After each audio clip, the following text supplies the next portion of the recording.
Saudara-saudariku, pada hari Minggu Kerahiman Ilahi, gereja memberikan indulgensi penuh bagi mereka yang mengaku dosa, merayakan sakramen Ekaristi, dan mendoakan wujud Bapa Suci. Maka marilah kita mendoakan wujud-wujud berikut.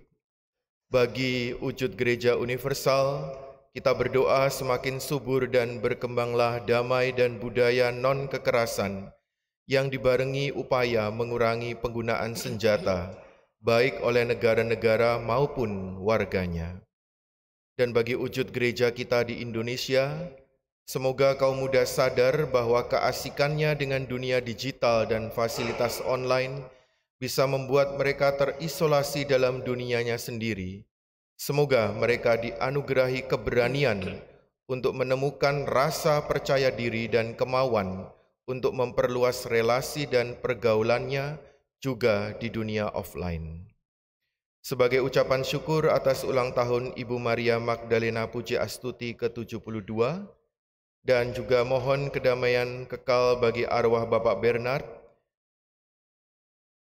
Benediktus Angga Sugestio Alfi, Bapak Octavianus Suprayitno, Bapak Yohanes Siswo Handoyo, Robertus Prianto, Bapak Parto Dinoyo, dan juga bagi Bapak Sendalfus BK Kiloona, semua keluarga Kiloona, Rusman dan Siana, dan arwah Bapak Franciscus Saverius Ngadino dan arwah Bapak Alusius Paidi. Dan mari kita hening untuk mendoakan wujud pribadi kita. Marilah berdoa. Allah yang Maha Rahim, dalam perayaan pesta Paskah ini, Engkau menyalakan iman umat yang dikuduskan bagimu. Tambahkanlah rahmat yang telah Engkau anugerahkan, agar kami semua memahami betapa agung pembaptisan yang menyucikan kami, betapa luhur roh yang melahirkan kami kembali, dan betapa mulia darah yang menebus kami. Dengan pengantaran Yesus Kristus Putra-Mu Tuhan kami, yang bersama Dikau dalam persatuan Roh Kudus, hidup dan berkuasa, kini dan sepanjang segala masa. Amin.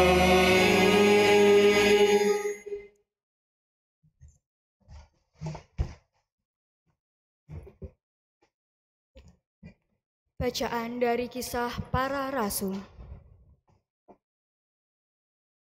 Orang-orang yang menjadi percaya dan memberi diri dibaptis, bertekun dalam pengajaran rasul-rasul dan dalam persekutuan.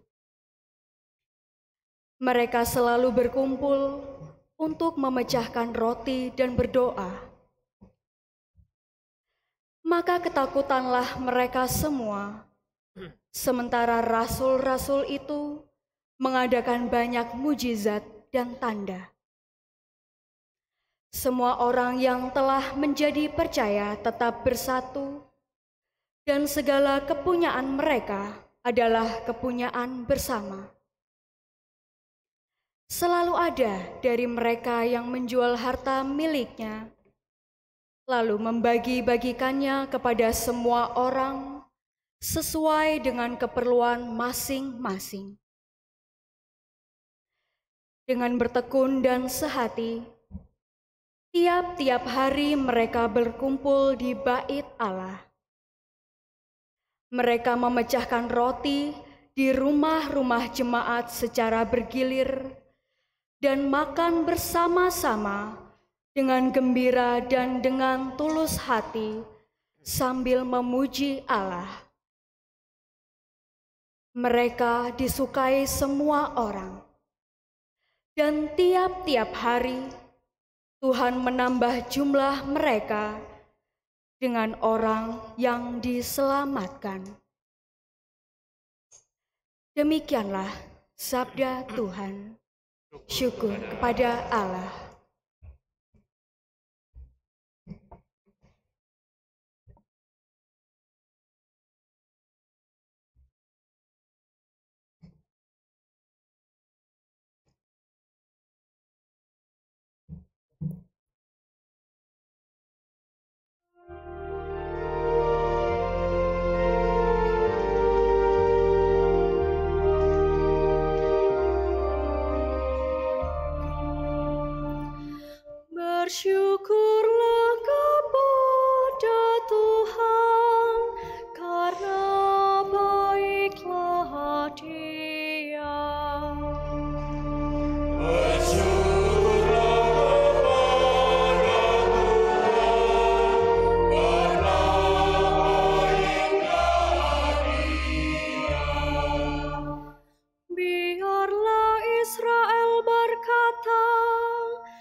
kasih setianya. Biarlah orang yang takwa pada Tuhan berkata, kekallah pada kasih setianya.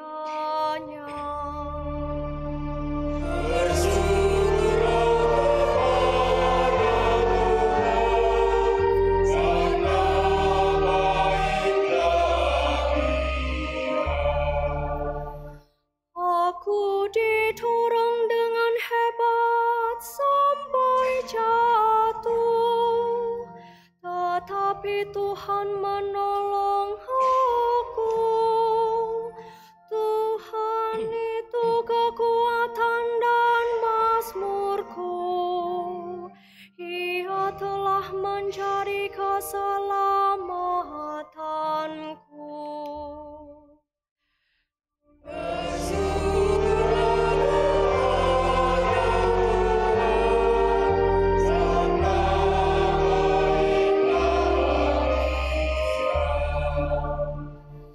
Batu yang dibuang oleh tukang-tukang bangunan telah menjadi batu penjuru. Hal itu terjadi dari pihak Tuhan, suatu perbuatan ajaib di mata kita. Inilah hari yang dijadikan Tuhan.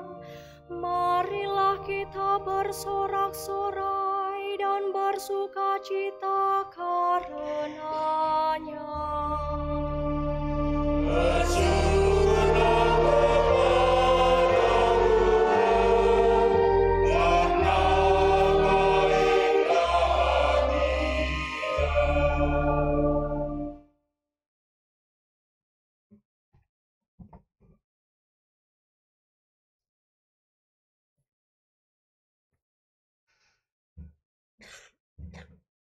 Bacaan dari surat pertama Rasul Petrus. Saudara-saudara, terpujilah Allah dan Bapa Tuhan kita Yesus Kristus. Berkat rahmat-Nya yang besar, kita telah dilahirkan kembali oleh kebangkitan Yesus Kristus dari antara orang mati. Kita dilahirkan untuk hidup yang penuh harapan, yaitu untuk menerima warisan yang tidak dapat binasa, yang tidak dapat cemar, dan tak dapat layu, yang tersimpan di surga bagi kamu. Kuasa Allah telah memelihara kamu karena iman, sementara kamu menantikan keselamatan yang telah tersedia, yang akan dinyatakan pada zaman akhir.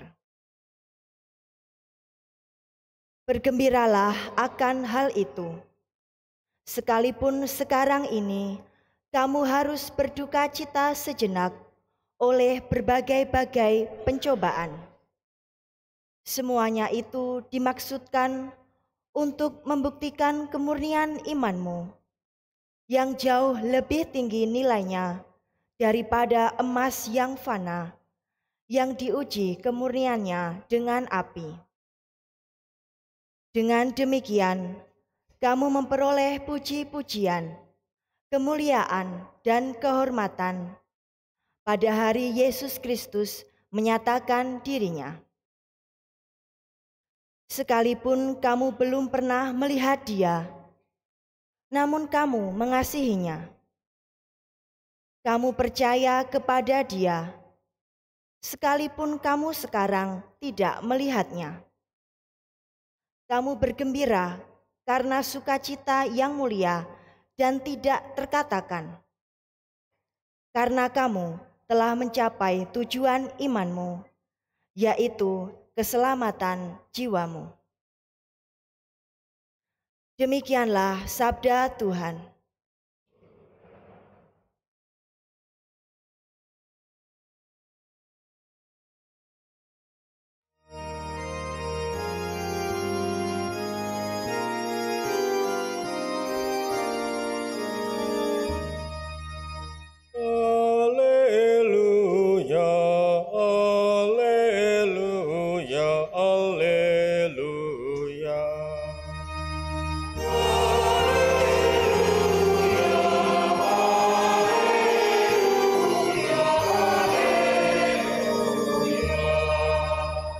Yesus bersabda, "Hai Thomas, karena melihat aku engkau percaya.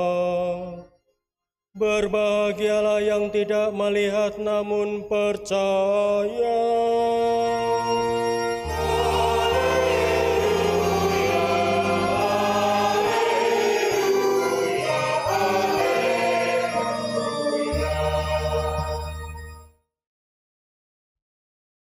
Tuhan bersamamu.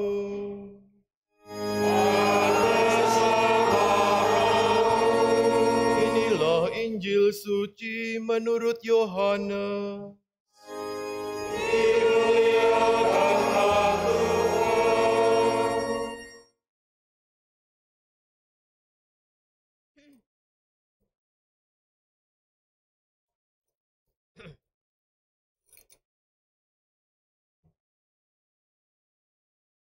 Pada waktu malam di hari pertama pekan itu, berkumpullah murid-murid Yesus di suatu tempat dengan pintu-pintu yang terkunci, karena mereka takut kepada para pemuka Yahudi. Pada waktu itu datanglah Yesus berdiri di tengah-tengah mereka dan berkata, "Damai bagi kamu." Sesudah berkata demikian, Yesus menunjukkan tangan dan lambungnya kepada mereka. Murid-murid itu bersuka cita ketika mereka melihat Tuhan. Lalu kata Yesus sekali lagi, "Damai bagi kamu. Sama seperti Bapa mengutus aku, demikian juga sekarang aku mengutus kamu." Sesudah berkata demikian, Yesus mengembusi mereka dan berkata, "Terimalah Roh Kudus. Jika kamu mengampuni dosa orang, dosanya diampuni. Dan jika kamu menyatakan dosa orang tetap ada, dosanya tetap ada." Ketika Yesus datang ke situ, Thomas, seorang dari ke-12 murid yang juga disebut Didimus, tidak ada bersama-sama mereka. Kata murid-murid yang lain itu kepadanya, "Kami telah melihat Tuhan." Tetapi Thomas berkata kepada mereka, "Sebelum aku melihat bekas paku pada tangannya, dan sebelum aku menaruh jariku ke dalam bekas paku itu dan menaruh tanganku ke lambungnya, sekali-kali aku tidak akan percaya." 8 hari kemudian, murid-murid Yesus berada kembali dalam rumah itu, dan Thomas bersama-sama dengan mereka. Sementara pintu-pintu terkunci, Yesus datang. Ia berdiri di tengah-tengah mereka dan berkata, "Damai bagi kamu." Kemudian Yesus berkata kepada Thomas, "Taruhlah jarimu di sini, dan lihatlah tanganku. Ulurkanlah tanganmu dan taruhlah ke lambungku. Dan jangan engkau tidak percaya lagi, melainkan percayalah." Thomas menjawab dia, "Ya Tuhanku dan Allahku." Kata Yesus kepadanya, "Karena engkau telah melihat aku, maka engkau percaya? Berbahagialah mereka yang tidak melihat namun percaya." Memang masih banyak tanda mukjizat lain yang diperbuat Yesus di depan mata murid-muridnya yang tidak tercatat dalam kitab ini. Tetapi hal-hal ini telah dicatat supaya kamu percaya bahwa Yesuslah Mesias Putra Allah, dan supaya karena percaya kamu memperoleh hidup dalam namanya. Demikianlah sabda Tuhan.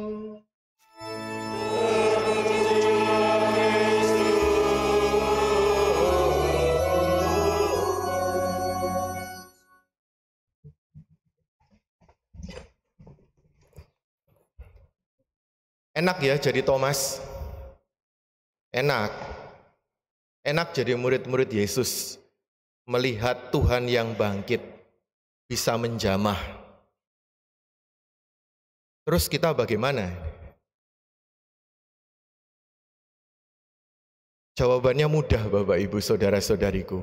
Berbahagialah kita yang tidak melihat namun percaya. Bahkan menurut saya, iman kita itu lebih besar dari iman para rasul ini. Kalau agak nyombong dikit. Para rasul itu Bayangkan mereka harus melihat dulu, karena dalam beberapa Injil, murid-murid Yesus, para rasul itu masih takut, seperti dalam Injil hari ini, masih tidak percaya, masih bingung, masih khawatir. Sedangkan saya dan Anda, jaraknya 2000 tahun, kita tidak pernah melihat penampakan Yesus, tetapi kita percaya. Maka sabda Tuhan ini, pada hari ini memang nyata. Jangan dikira berbahagialah itu, oh kamu nggak melihat ya, tapi percaya ya, kamu senang ya. Berbahagia itu bukan senang, Bapak Ibu Saudara-saudariku. Beda, anak kecil dikasih permen senang. Tetapi berbahagia itu adalah mengalami damai sejahtera atau shalom dari Allah. Dan saya yakin kita semua di sini adalah bukti. Bukti bahwa benar-benar 2000 tahun sabda Tuhan ini nyata. Bukan omong kosong. Karena sekali lagi, kita tidak pernah melihat secara fisik ya Tuhan Yesus. Tetapi kita melihat kehadiran-kehadirannya dalam hidup kita. Nah, hari ini hari yang memang sungguh indah.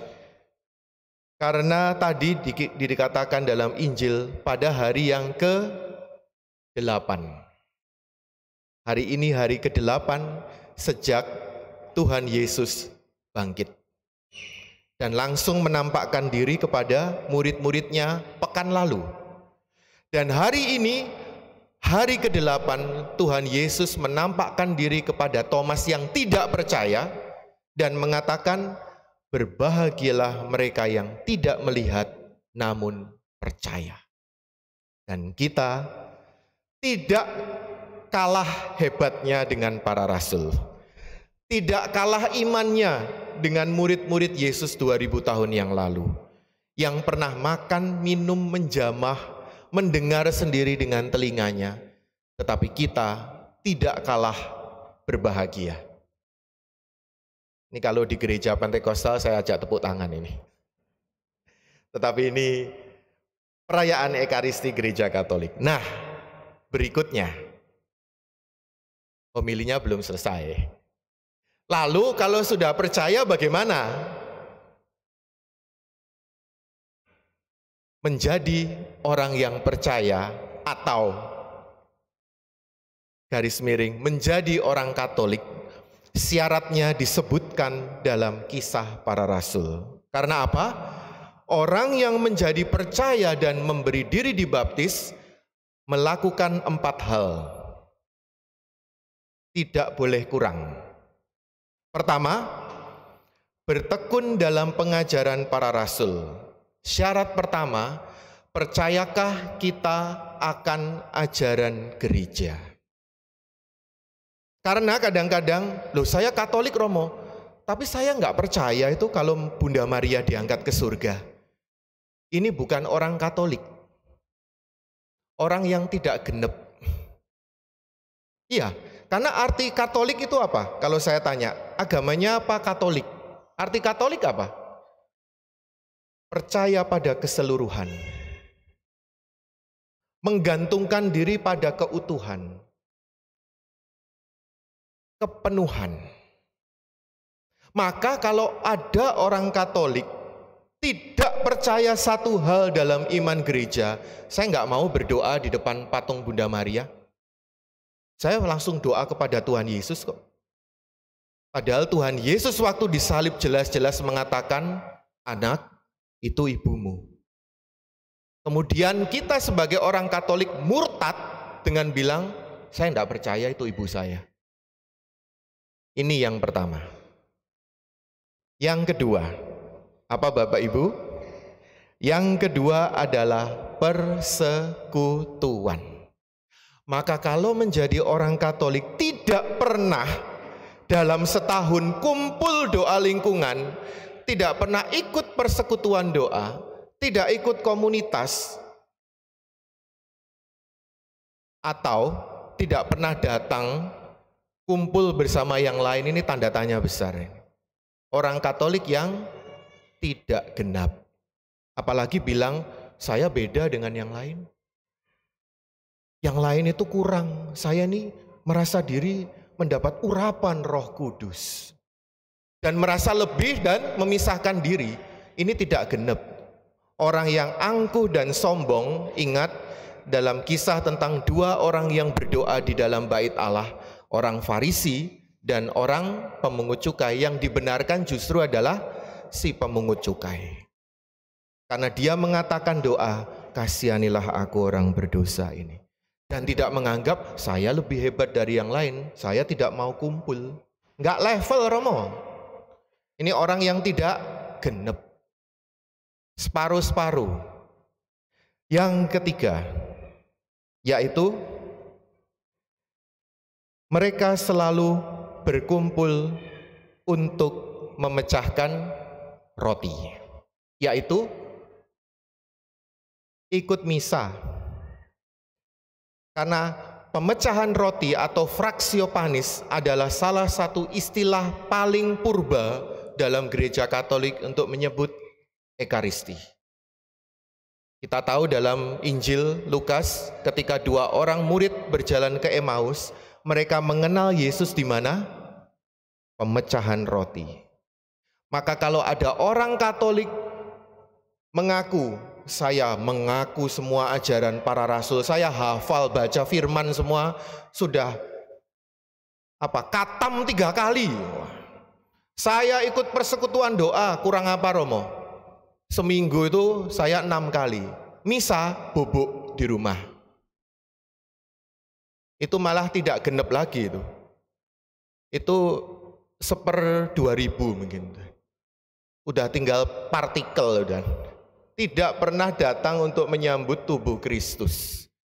Karena Injil Yohanes bilang, siapa makan dagingku dan minum darahku, ia tinggal dalam aku tinggal dalam dia, dan ia beroleh hidup yang kekal.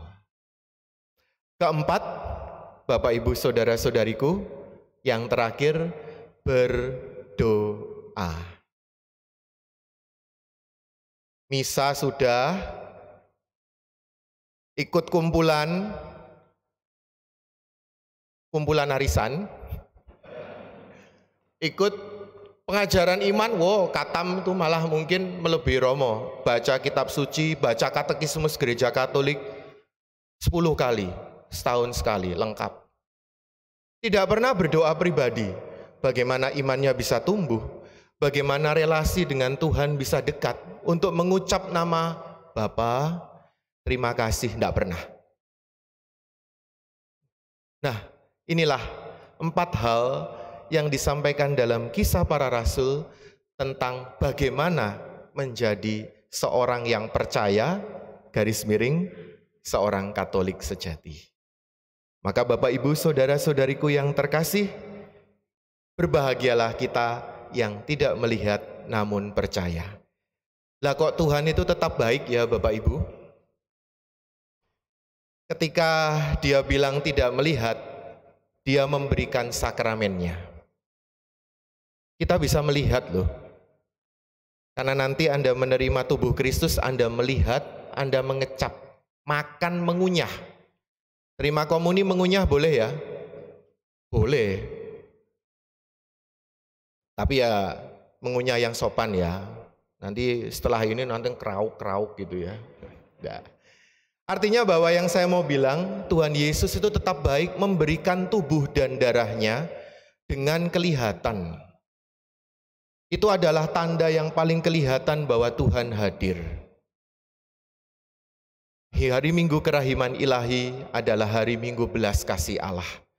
Tuhan Allah itu tidak akan membiarkan kita, waduh kasihan ya, yaudah. Dia meninggalkan warisan-warisannya, tanda-tandanya, yang jelas kita bisa saksikan sebagai tanda kehadiran Allah. Maka saudara-saudariku yang terkasih, jangan mencari tanda lain deh. Kalau ada orang yang bilang di sana ada patung Yesus menangis minyak, patung Bunda Maria menangis darah, jangan keburu datang. Kenapa? Tiap minggu, tiap perayaan Ekaristi Tuhan Yesus sudah datang. Itu tanda yang paling besar. Nanti tunggu saatnya kalau kita sudah berakhir, di end, misi kita sudah berakhir, kita bisa ketemu Tuhan wajah demi wajah. Dan saat itu Ekaristi tidak dibutuhkan lagi. Kenapa? Ya sudah melihat Tuhan itu dengan senyata-nyata. Semua sakramen gugur langsung, semua tanda hilang. Dan yang kelihatan adalah wajah dengan wajah. Berbahagialah mereka yang tidak melihat namun percaya, dan berbahagialah mereka yang percaya dan melakukan kehendak Bapa-Ku di surga.